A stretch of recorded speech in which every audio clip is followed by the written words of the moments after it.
Et salut les trekkers, c'est Alex, on se retrouve aujourd'hui pour une nouvelle vidéo, encore avec la Lunar Solo qui est montée derrière moi. Si vous avez cliqué sur cette vidéo, c'est que vous souhaitez savoir comment monter la Lunar Solo de chez Six Moon Design. Je sais, elle est déjà montée, je vais la démonter et je vais vous faire un tuto étape par étape. Il en existe en anglais, il en existe en français, mais personnellement j'ai jamais vraiment trouvé mon bonheur. En anglais, avec la version officielle de Six Moon Design, moi je comprenais pas tout, même si j'ai quand même une compréhension en anglais assez bonne. En français, j'ai pas trop aimé les techniques, donc je me suis dit je vais faire ma vidéo avec ma technique et je pense que c'est pas la meilleure, mais en tout cas ça va être clair et vous voyez qu'elle fonctionne plus ou moins. Je ne dis pas que c'est le montage parfait, mais en tout cas j'ai utilisé cette technique pendant 9 jours sur mon GR70. Ma tente s'est toujours bien comportée avec le vent, avec l'humidité, c'est jamais défaite, donc je vous expose ma technique tout de suite. Déjà premièrement, qu'est-ce qu'il vous faut pour monter la Lunar Solo? Il vous faut la Lunar Solo, 6 sardines au minimum, et il vous faut un bâton de marche ou un piquet réglé à 125 cm. Mais ça, on y reviendra plus tard. Première étape, vous placez l'arrière de la tente face au vent, au maximum. Ici, nous avons l'avant de la tente avec la moustiquière et la porte d'entrée. Ça ne doit pas être exposé au vent puisque l'ouverture est assez haute. Donc l'arrière, ici, là-bas, doit toujours être placé face au vent au maximum. Deuxième étape, vous venez placer les sardines des arrières.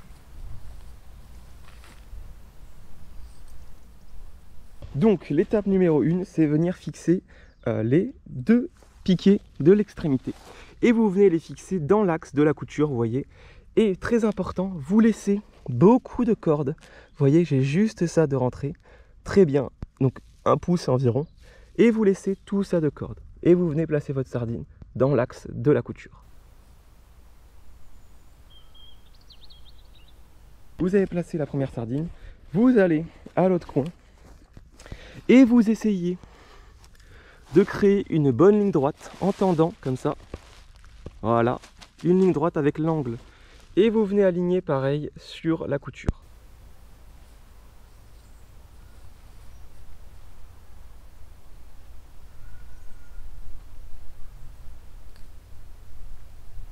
Une fois que vous avez placé les deux coins de l'arrière de la tente, vous venez mettre votre bâton de randonnée. Vous réglez votre bâton à 125 cm.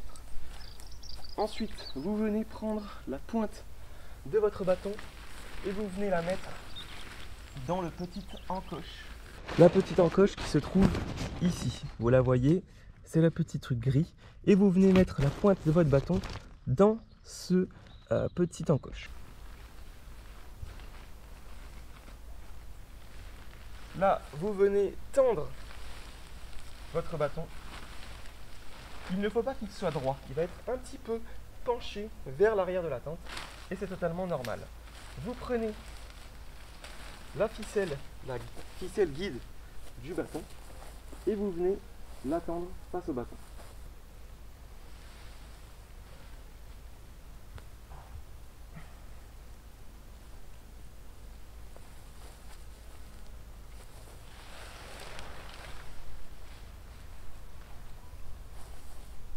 Ensuite, vous venez fixer l'avant, les deux points avant de la tente.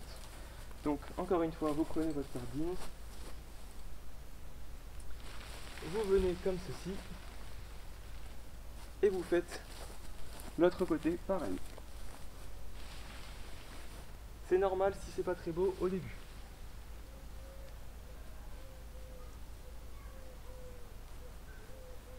Ensuite, vous allez fixer le dernier ancrage à l'arrière de la tente. Qui se trouve juste là. Hop, et vous allez venir tendre.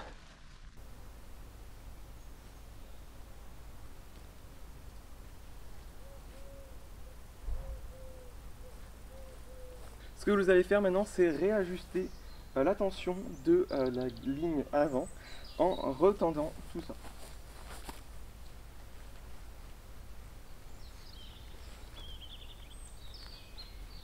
Vous venez de rétendre l'avant et maintenant vous allez venir placer le pied du bâton dans ce petit élastique. Vous voyez un petit élastique juste là.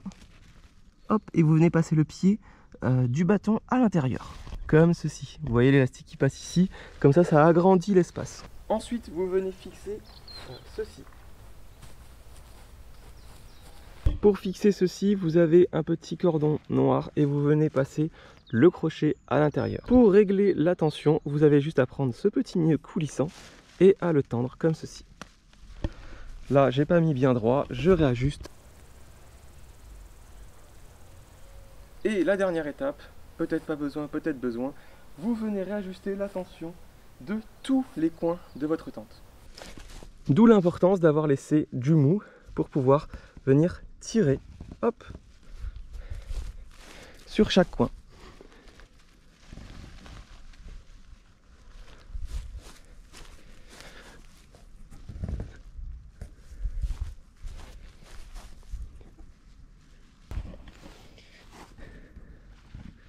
Et voilà les amis, vous avez monté votre Lunar Solo en 6 minutes à peu près. Et encore là on a pris notre temps. Quand vous aurez l'habitude, ça prendra moins de 5 minutes. J'espère que cette vidéo vous aura plu. Si c'est le cas, n'hésitez pas à laisser un pouce bleu, à vous abonner à la chaîne si ce n'est pas fait et que vous nous rejoignez dans cette aventure. Il y a plein d'autres vidéos que je vous invite à aller voir. Sur ce, je vous dis à la prochaine pour une nouvelle vidéo. Ciao ciao.